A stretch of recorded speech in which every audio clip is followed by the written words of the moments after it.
Hi tears, வணக்கம். Exercise 1.3ல third sum சாமி. ஒருவர் ஒரு குறிப்பிட்ட மாத ஊதியத்தில் ஒரு பணியில் அமர்த்தப்படுகிறார். சம்பளம் கொடுத்து வேலைக்கு சேர்ப்பாங்கல்ல, அதான். ஒவ்வொரு ஆண்டும் ஒரு நிலையான ஊதிய உயர்வு அவருக்கு வழங்கப்படுகிறது. ஒரு வருஷம் வேலை செஞ்சார்னா அவருக்கு எக்ஸ்ட்ரா இன்க்ரிமெண்ட் கொடுக்குறாங்க. 3 ஆண்டுகளுக்கு பிறகு அவர் பெறும் ஊதியம் ரூபாய் 19,800 மற்றும் 9 ஆண்டுகளுக்கு பிறகு அவர் பெறும் ஊதியம் ரூபாய் 23,400 எனில் அவருடைய ஆரம்ப ஊதியம் மற்றும் ஊதிய உயர்வு எவ்வளவு என்பதை காண்க. ஆரம்ப ஊதியத்தை இப்போ சம்பளம் போன உடனே தருவாங்களா, அதை நான் எக்ஸ்ன்னு வச்சுக்கிறேன் சாமி. ஊதிய உயர்வை நான் ஒய்ன்னு வச்சுக்கிறேன். சம்பளத்தோட சேர்ந்து தான் எனக்கு என்ன பண்ணுவாங்க, எக்ஸ்ட்ரா பைசா தருவாங்க. ஒரு வருஷம் வேலை செஞ்சோடனே உங்களுக்கு இவ்வளோ தூரம் இன்க்ரிமெண்ட் கொடுக்குறோம் நாங்கள் அப்படின்னு சொல்லிட்டு சொல்லுவாங்க. சரியா சாமி? இப்போ அதில் என்னது, இப்போது எக்ஸையும் வருமா, அதாவது சம்பளத்தையும் அந்த ஊதிய உயர்வையும் சேர்த்தா தான் எனக்கு என்ன கிடைக்கும். சம்பளம்னா மாதம் மாதம் சம்பளம், அதுக்கு ஒரு ஊதிய உயர்வை சேர்த்தா தான் அவர் ஒரு மாதம் வாங்குகிற சம்பளம்.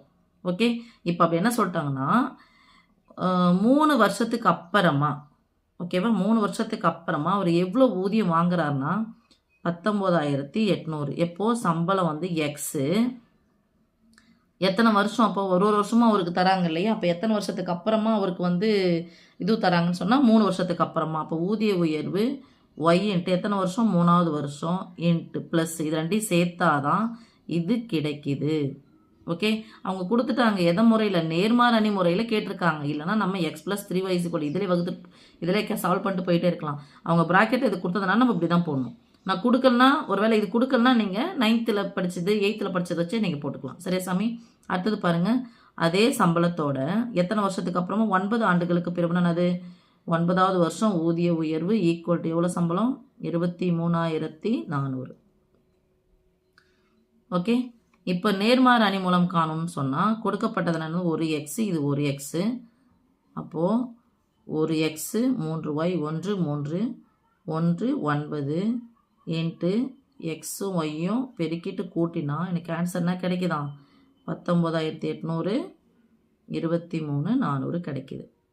ஓகே சாமி, இது அணிமுறையில் இதை போடுறது. இப்போ எனக்கு இதுதான் தேவை. அப்போ இது அந்தாண்ட பக்கம் போகணும். அப்போ இது யார், எனக்கு ஏன்னு வச்சுக்கிட்டேன், இது எக்ஸ்ன்னு வச்சுக்கிட்டேன், இது யார் பி. தீஸ் இம்ப்ளாய்ஸ் எக்ஸ் வேணும்னா அந்த பெருக்கல் ஏ அந்தாண்ட பக்கம் போச்சுன்னா வகுத்தல் ஏ, அதான் நான் சொல்லுவோம் ஏ இன்வர்ஸ் இன்ட்டு பின்னு சொல்லுவோம். பட் எனக்கு ஏ இன்வர்ஸ் என்னன்னு சாமி தெரியும், 1 determinant of A into adj ஏன்னு தெரியும். இது 2/2 அணி, 2/2 ஈஸியாக போட்டலாம். எப்படி அட்ஜியை போகிறது, இது இன்டர்சேஞ்ச் பண்ணணும், இது குறிய மாற்றணும், அவ்வளோதானே. So A determinant of A equal to பார்த்துக்கலாம். 9 9 3 3 கீழே இருந்து போனால் minus, that is equal to 9லேருந்து 3 கழிச்சா 6. அடுத்தது அட்ஜியை போடுங்க. அட்ஜியை இதையும் இன்டர்சேஞ்ச் பண்ணணும். இந்த இடத்துல 9 வரணும், இந்த இடத்துல 1 வரணும். இது குறிய மாற்றணும். +3 இருந்தால் -3, +1 இருந்தால் -1, அவ்வளோதானம்மா. இப்போ this implies A inverse equal to 1 determinant of A 6 into 9 -3 -1 +1, right. அடுத்து இப்போ இதுலேருந்தே போட்டுக்கலாம் சாமி. அட்ஜே போட்டாச்சு.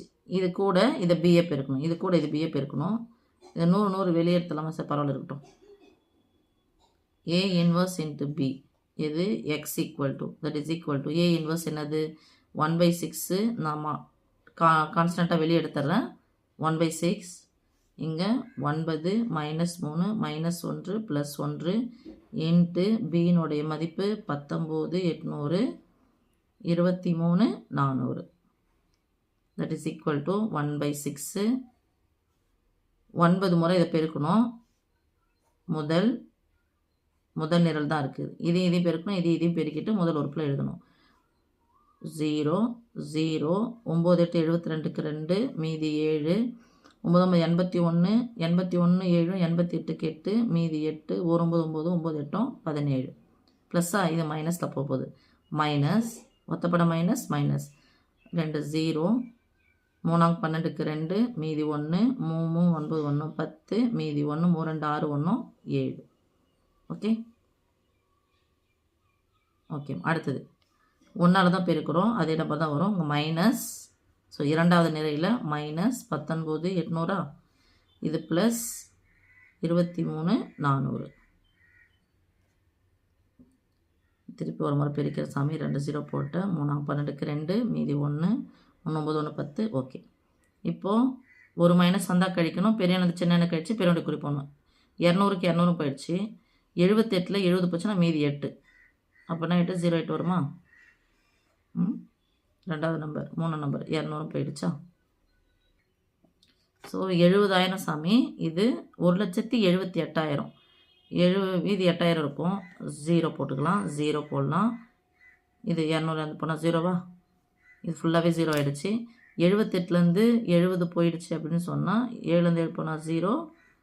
இது 8. இங்கே 1. ஸோ 1,08,000 இருக்குது. ஓகே சாமி. 1 கழிச்சு கூட போட்டுக்கோங்க, கன்ஃபியூஸ் ஆகிடுச்சுண்ணா. நானே தகமாறுறேன்ல. நானே தகமாறுனா அது நானே அப்படின்னு அர்த்தம் இல்லை. சரி, அடுத்தது பெரிய எண்ணெய் இது தான் சாமி. 23,400 தான் பெரிய எண்ணெய். இதுலேருந்து இதை கழிக்கணும். ஸோ 23,400 19,800 கழித்தோம் அப்படின்னு சொன்னால்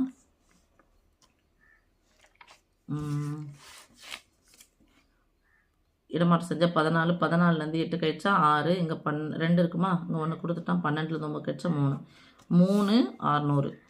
ஸோ 3 இங்கே போட்டுக்கலாம். 3,600. இது 1/6 ஈக்குவல் டு இன்ட்டு 6ஆல் வகுக்கணும். 1 6 6, மீதி 4, 8 48, 3 0. ஓகே. இது 6 36, இதோ 2 0.